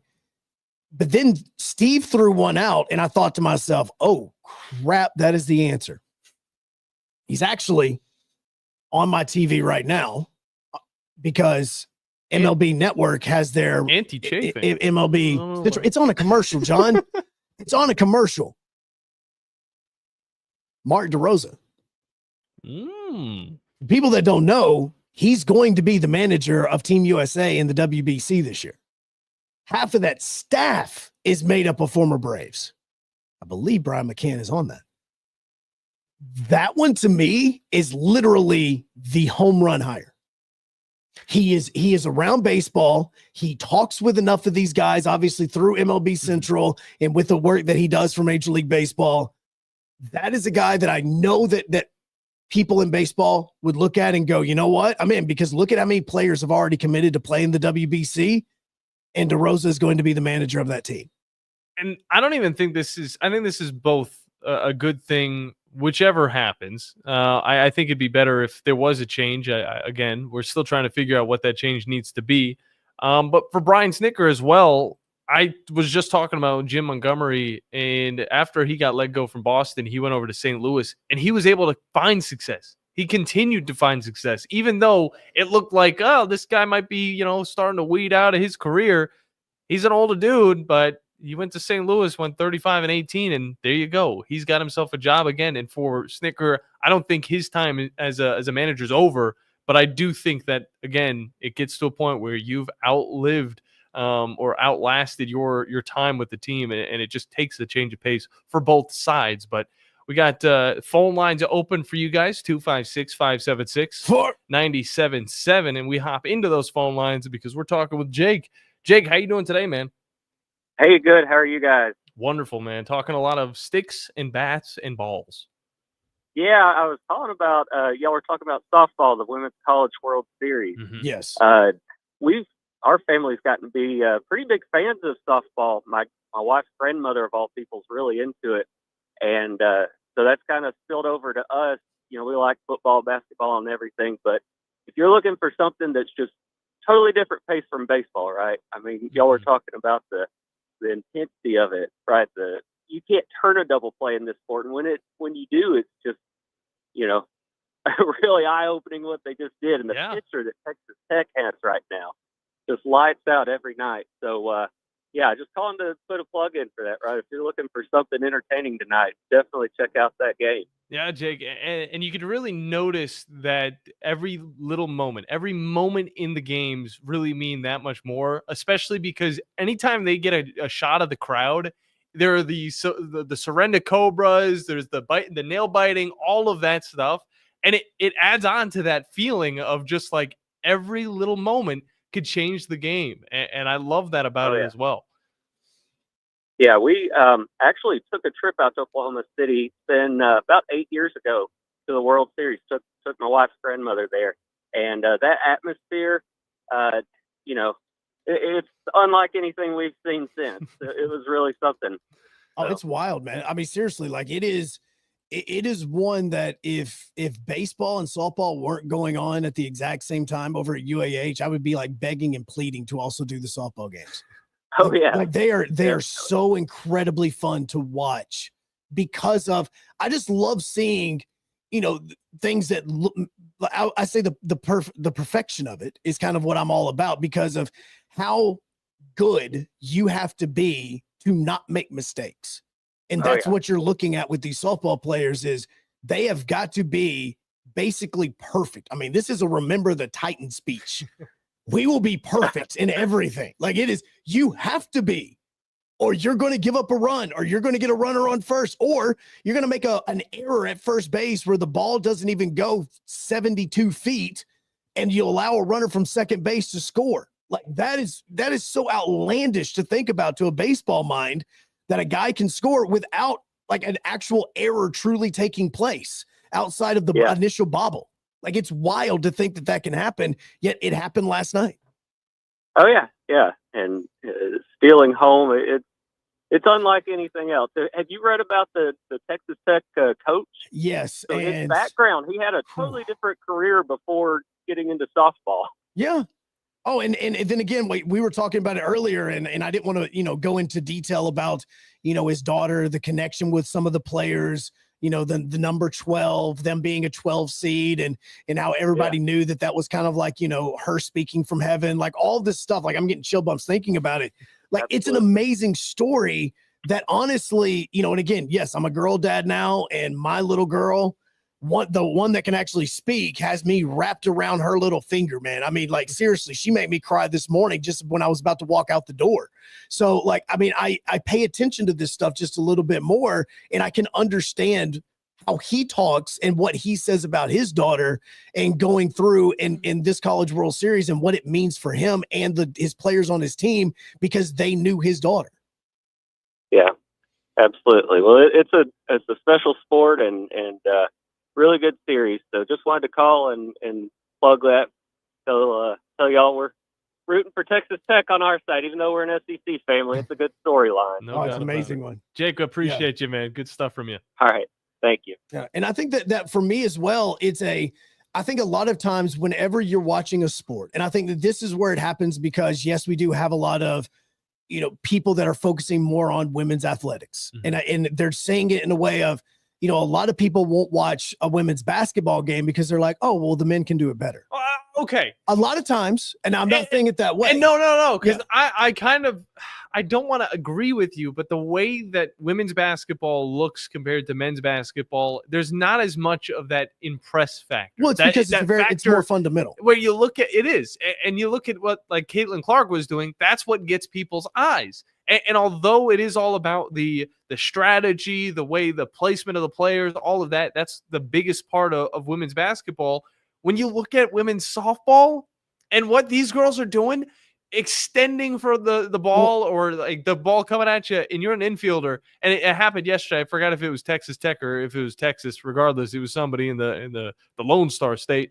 But I mean, that ball like got hit at. It had to come off the bat at like 100 miles per hour, but the third baseman just instantly reaches over, grabs it. Yeah. Spectacular play right there. And there are impressive plays almost every single inning. And that's what's going to get people's eyes. But see, and where I was saying is that in basketball, that's the thought sometimes. It's like, oh, well, I'll see something on a men's basketball court, same sport, same rules, same everything. You know, obviously some of the dimensions are a little bit different and they do it better. Women's hockey, you'll see that a lot of times you'll say the same thing about men's hockey. Why would I watch the women play the exact same sport when the men do it better? Because again, about quality of the sport. It seems a little nerfed. It does. No offense, but it does. seems a little nerfed. And so, you know, but softball, it is hard to say any man can do that better than any female. Still waiting for you to hit a softball. I want to. From and now I got to make friends pitcher. with Melanie Carter because she's the new head coach at UAH, and we got to set this up for next season. Congrats to her. And also, I Yeah. think that we can easily get something set up. Melanie, I've added you on social media. Please follow me back. Coach Carter might be the one that is actually pitching to us. Yeah, So. maybe. Well, no, she just hit bombs. So it was, she just raked. So, that's where it is for me is like, I understand why whenever you're saying watching men and watching women, I can see the reason why you would say, well, the men can do this better. In softball, that I don't believe is anywhere close to the case, because this is the reason why we've had this discussion about me trying to hit a softball pitcher, because of how difficult it actually is, because of how hard it is to be able to be perfect and to turn a double play. Like you just heard, I think it was Jake just a second ago saying, you don't see double plays in a softball game because of how difficult it is to even do it when you do it perfectly. Yeah. It is hard to see somebody get thrown out from the outfield because of how difficult it is to be able to get the ball and throw it and make it even close at home. That's where the difference lies for me, is that this is a sport that I can sit here and truly say, I don't think that men could do it better. I genuinely don't. The reason why Caitlin Clark is such an anomaly and the reason why men are paying attention to it even more is because she's doing things that 98% of men in sports could never do.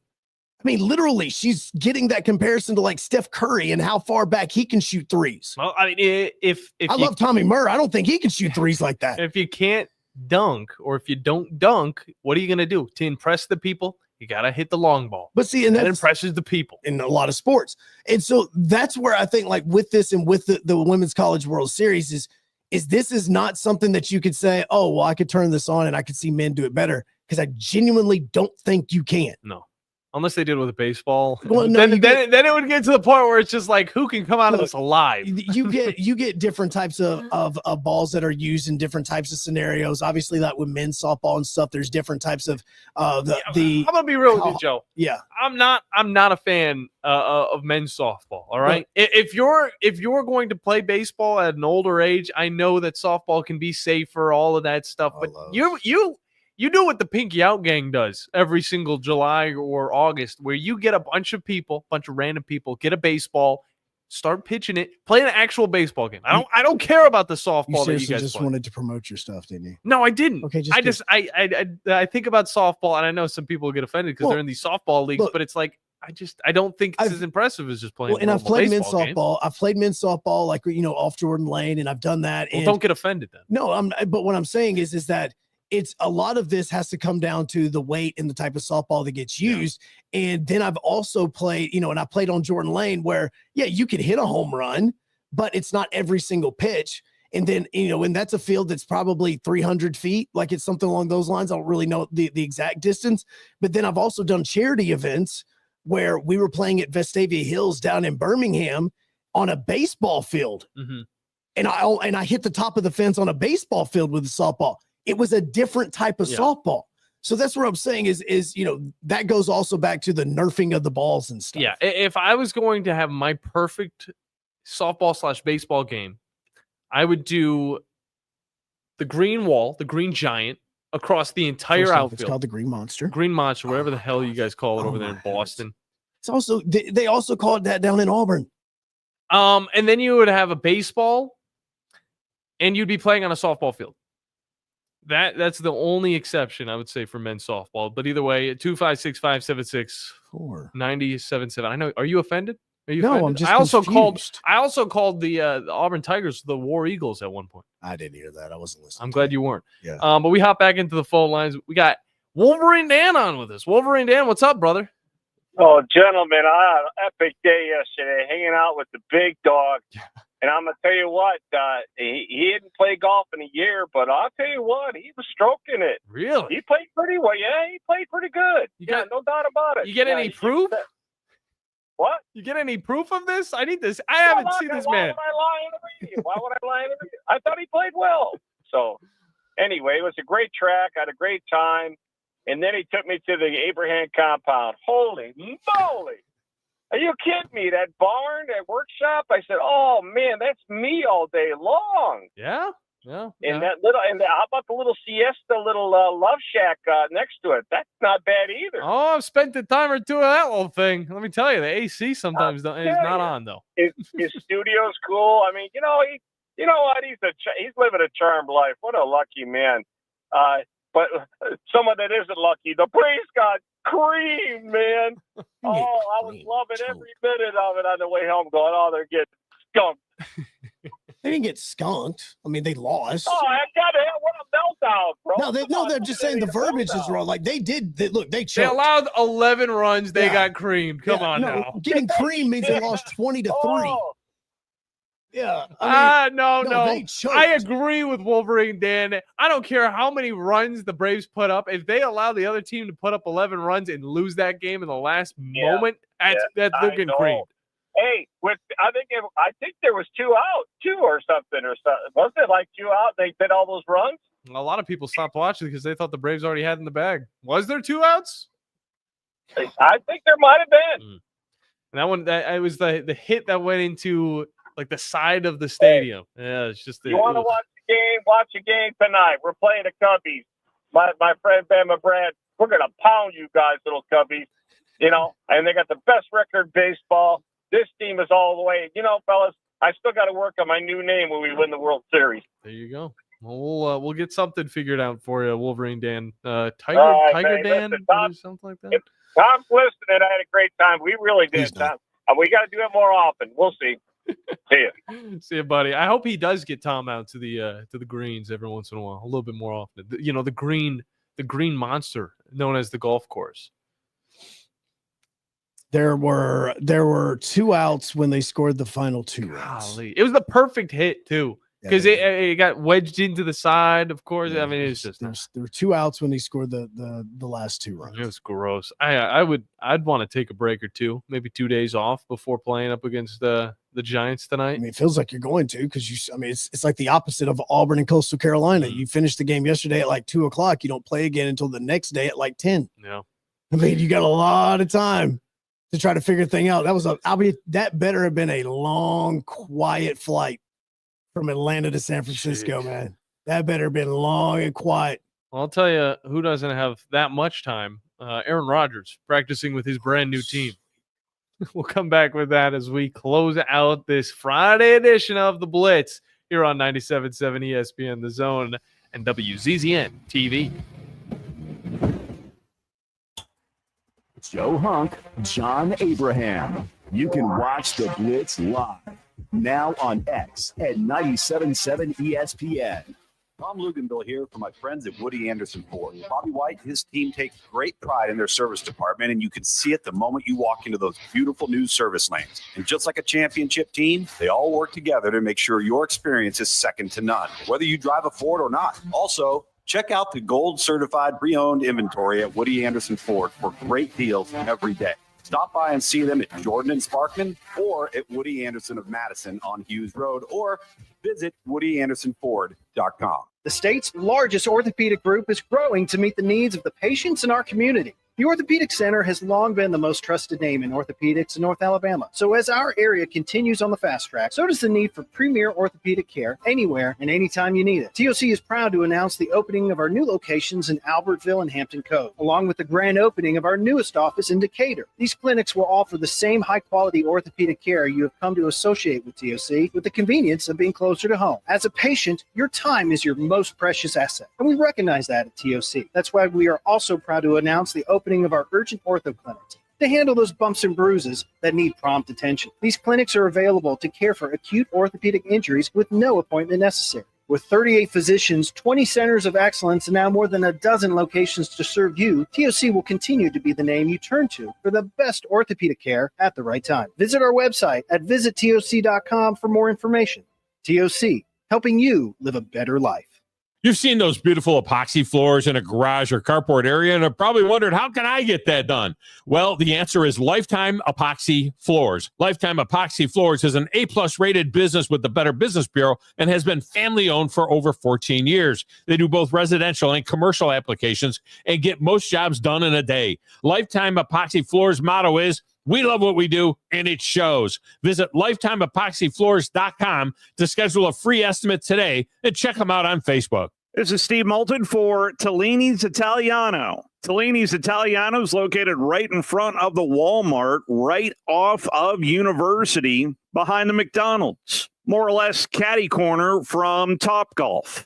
It's one of my favorite places to go to, and if you go there, you know what I'm talking about. If you haven't, you need to try the baked spaghetti, add a meatball. Also try the baked ziti with meat sauce, add sausage. You'll thank me. Save room for some pizzas and paninis as well. And don't forget about dessert as well. The best cheesecake I have had here in North Alabama is at Tellini's Italiano. Find out for yourself today. That's Tellini's Italiano, right off of University Drive in front of the Walmart. Located online at Tellinis.com. That's TELLINIS.com. Let's get some Tellini's tonight. Hey folks, Bob Baumhauer here. We're extremely proud that Baumhauer's Victory Grill has been serving Alabama for 43 legendary years. Our motto is legendary fun, legendary food, and we strive to make every dining experience a special one for all of our guests. Our menu features delicious, always fresh and scratch-made in-house recipes.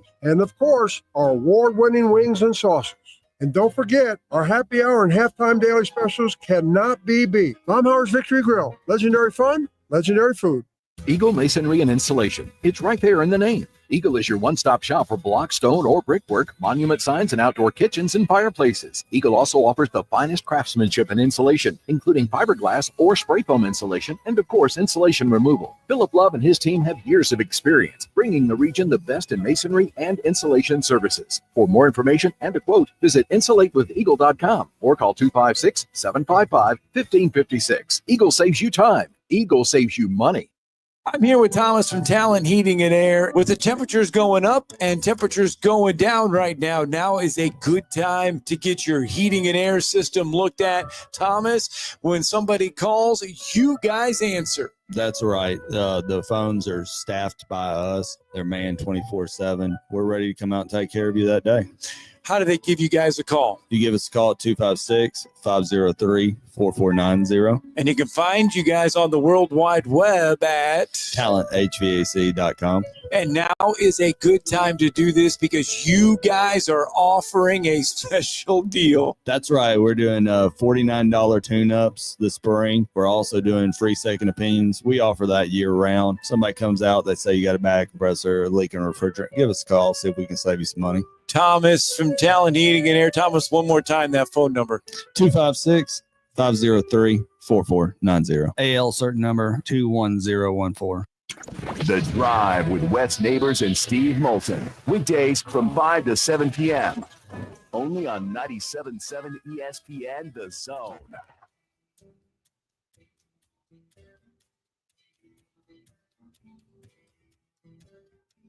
Uh-oh.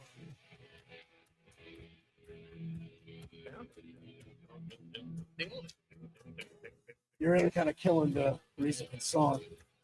Sorry. I mean, you're also about to kill my mood because you want to talk about Aaron Rodgers. Oh, the man in the top of the headlines. Wrapping up the Blitz on this Friday. We'll be back on Monday starting at 9 o'clock. Oh, yeah. I've tried really, really hard to just ignore this, but no, you haven't. You knew that we were going to talk about this in the last segment. I was trying to just try. The final segment, the best segment, presented by the wonderful people over at Bobcat of Huntsville, right outside of Highway 20.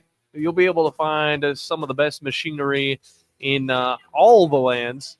If you need a skid steer, mini excavator, trencher, all of that good stuff. They got it over at Bobcat of Huntsville. And make sure you guys put down the date, June 27th. We're going to be out on location as they celebrate their new location at their open house. You will be able to come on in there, get some food.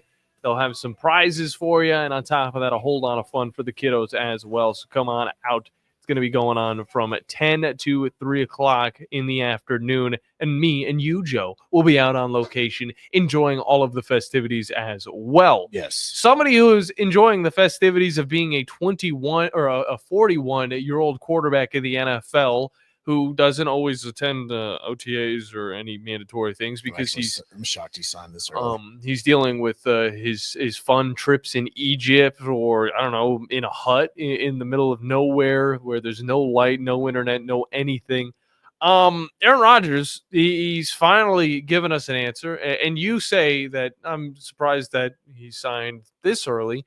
Well, he signed with the Steelers, and we knew this was coming, but we didn't know if it was truly going to happen because of how much time has passed. And for the Steelers, of course, you want to try and get in a quarterback, get him acquainted, especially if he's never been with the organization. But for Aaron Rodgers, this is a guy that's plug and play, right?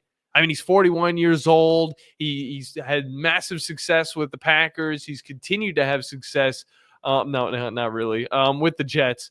And now, well, there's a little flip-flop action that's going on. Justin Fields is now the starting quarterback for the Jets, whereas Aaron Rodgers looking to be the starting quarterback for the Steelers. And I will say this is better than what you had, but not by much. I mean, you bring in a veteran that's going to help grow Will Howard. I think that's great. Oh, I mean, absolutely. He's definitely a good mentor. But behind him, on the field, hopefully not in the ashwagandha or whatever he was taking, something worse than ashwagandha. But then you got Mason Rudolph sitting at second. And you look at the rest of the roster, and honestly, I'm just getting flashbacks from a mediocre roster in the form of the New York Jets. And the only saving grace is maybe Mike Tomlin, the guy that has not had a losing season in about forever. Here's the thing, though. If there is one guy that is going to lead you to a losing season, I'm going to say it's Aaron Rodgers. And I liked Aaron Rodgers for a majority of his career. I still think that he's a decent quarterback. But this is similar to the coaches that we've talked about. I think that when Mr. A-Rod has extended his welcome within the NFL, I don't think he's going to be the answer for the Steelers. And I think that Mike Tomlin will finally have a losing season. And this isn't because I'm against the Steelers. This is because I'm looking at this roster and I just don't see enough for a team that is going to win 8 or 9 games. I see 7 games max. So that's what I'm going to leave you with, Joe. Do you have any opinions on this guy? He's a prick. You just don't like him. No, he just absolutely is. Also, unfortunately, though, for the Steelers, this was the only move that you can make. And with Aaron Rodgers, I joke about how I'm shocked he signed this early. Mandatory mini camp for the Steelers is going to be June 10th, 11th, and 12th. So that is coming up. So that plays into the fact that you want to be in so that you can work with everybody on the team. But God, I don't like him. Crazy.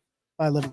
Since 1983, Berkshire Hathaway Rise Real Estate's Ann Adams has been your local go-to real estate expert in the area. As a buyer, you can trust Ann's in-depth knowledge of the local housing market to narrow available properties down to those you'll be interested in, saving you time when shopping for a new home. When you're ready to sell, Ann's expert negotiator